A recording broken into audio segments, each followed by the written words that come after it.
Jadi salah satu clustering yang menitik beratkan pada bobot dari setiap kolom dan matriks gitu. Nah, seperti biasa ya, yang harus kamu lakukan pertama kali adalah membuat matriks, part sama mesin. Ini butuh. Jadi misalnya kamu punya 10 produk, apa saja rute mesinnya. Bu, ini diambilnya dari mana? Ini diambilnya dari routing sheet. Kan? Nah, balik lagi aja. Nah, misalnya ini ada soal seperti ini. Yang harus kamu lakukan adalah membuat decimal equivalent, ya, membuat bobot. Nah, bobotnya dapat dari mana? Bobotnya itu 2 pangkat N. Nah, N-nya itu dari mana? Dari jumlah mesin dan jumlah part, ya, jumlah mesin atau produk yang tersedia di dalam perusahaan. Misalnya si mesinnya di sini ada 5, ya, berarti nanti jumlah pangkatnya N-1. Jadi mulai dari 2 pangkat 4, 2 pangkat 3, 2 pangkat 2, 2 pangkat 1, 2 pangkat 0. Ini adalah untuk menentukan bobot dari si mesin. Paham ya? Terus udah, kita fokus dulu di sini yang si mesin, ya. Berarti ini kita keep dulu aja di sini, ya. Kita keep dulu, oke. Selanjutnya kita lihat informasi yang ada di produk 1 atau part 1. Part 1 itu membutuhkan mesin 1 sama mesin 3, ya kan? Mesin 1 sama mesin 3. Berarti bobotnya berapa? Kamu hitungin. Mesin 1 itu 16. Mesin 3 itu 4. Berarti 16 ditambah 4 sama dengan 20. Nah, kamu taruh di sebelahnya. Bobotnya adalah 20. Sekarang, produk kedua. Ini hanya mesin 1 saja, 16. Taruh di sini 16. Ya. Part ketiga, ini ada 2. 2 itu 8 ya bobotnya. 2 ditambah 2, ya. Ya, 2. Ini 8 ya. Sorry, ini 8 ditambah 2 tambah 1 jadi 11. Dan seterusnya ya. Bisa ya dikerjakan ya. Nah, selanjutnya kita lakukan semacam sorting dari terbesar ke terkecil. Jadi diurutin nih, di sini coba dilihat. Wah, ini 20, tarik ke atas. Ya, seperti itu. 12 tarik ke atas. Diurutkan jadi 20, 20, 16, 12, 11, 3. Kita fokus ke sisi kolom dulu. Habis dari itu, kita mulai ke bagian part atau produk. Dari bagian part sama produk, kita tentukan bobotnya dengan 2 pangkat N-1. N-nya di sini sekarang produk, ya, di mana N-nya adalah 6. Ada jumlahnya ada 6 produknya. Ya, part-nya ada 6. 6 kurangi 1 berarti mulai dari 2 pangkat 5. Sampai di sini bisa diikuti ya. 2 pangkat 5, 32. 2 pangkat 4, 16. 2 pangkat 3, 8. 2 pangkat 2, 4. Ya kan? Ini pangkat biasa aja. Setelah itu, seperti biasa sekarang kita ke baris ya. Ke kolom ya. Nah, misalnya di mesin 1, dia itu memproduksi ya part 1, 4, 2.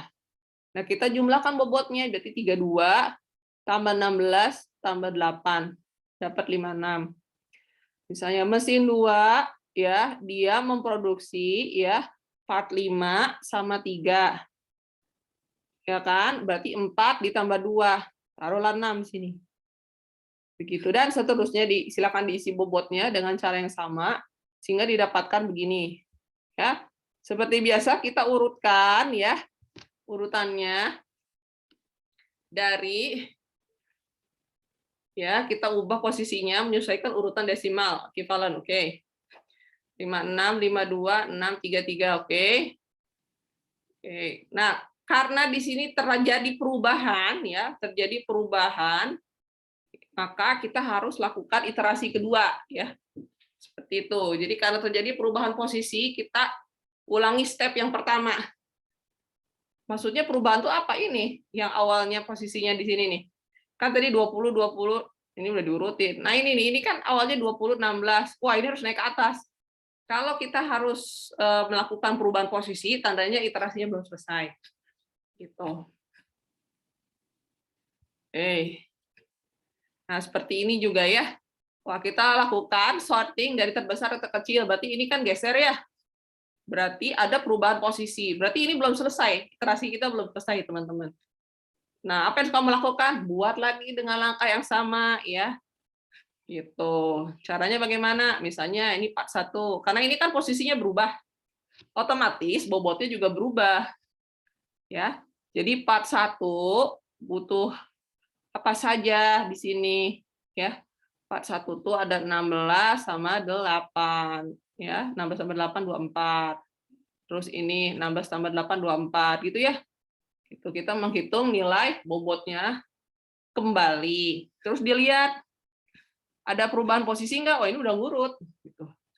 Oke, sekarang kita cek yang bagian partnya dengan cara yang sama ya.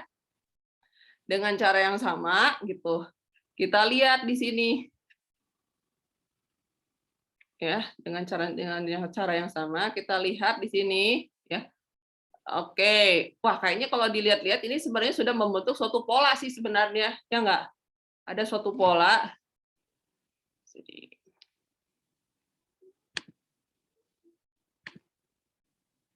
Nih, polanya ya. Ya, kalau kamu cek, ini sebenarnya sudah membentuk suatu pola. Ini kan ya. Dan begini kan? Gitu. Atau ya, atau misalnya ininya begini sampai mentok produk kelima. Nah, ini buatnya begini. Cuma tetap ada yang bottleneck di sini, yang tidak di-assign. Karena tidak ada perubahan posisi, berarti kita sudah anggap sudah selesai ya. Jadi kita langsung aja apa? Kita langsung aja melakukan clustering. Ya. Kita melakukan clustering. Jadi ada satu yang dikorbankan lah gitu. Ya udah, ini mau masuk cluster 1 atau cluster 2. Kalau masuk cluster 1 berarti nanti harus ditambah lagi mesin, ya kan? Mesin lalu masuk ke cluster 1. Di sini juga sama, kalau dia mau masuk ke sini, berarti tambahin mesin. Entah mesin 4, 2, 1 gitu ya, untuk ke sini. Yang paling dekat kan 4, berarti ada 4, 1 gitu misalnya, 41, 42. Kalau dia mau masuk cluster pertama, dia berarti cluster 1 sama mesin 1, mesin 3, misalnya mesin 3A gitu ya, dia masuk ke cluster 1. Kalau masuk cluster 2 berarti dia mesinnya mesin 2 ya. 21 sama 22 atau 2A atau 2B gitu. Gitu. Jadi begitu. Pertanyaannya adalah ada berapa klaster yang tercipta? Klasternya 2 ya, di mana ada klaster yang pertama terdiri dari 3 produk dan 2 mesin yang berbeda. Lalu untuk yang klaster kedua itu ada 3 produk dan jumlah mesinnya ada 3. Gitu. Untuk yang bottleneck seperti apa ya? Yang bottleneck itu kamu bisa melakukan semacam justifikasi, dia lebih kuatnya ke cluster 1, cluster 2.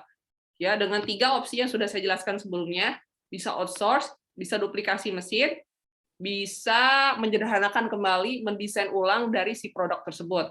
Misalnya produk kelima, ya, produk kelima itu dia membutuhkan mesin 3. Nah, misalnya mau di-redesign, kira-kira seperti apa bentuknya, sehingga tidak membutuhkan ketergantungan dari mesin tersebut. Gitu. Bisa diikuti?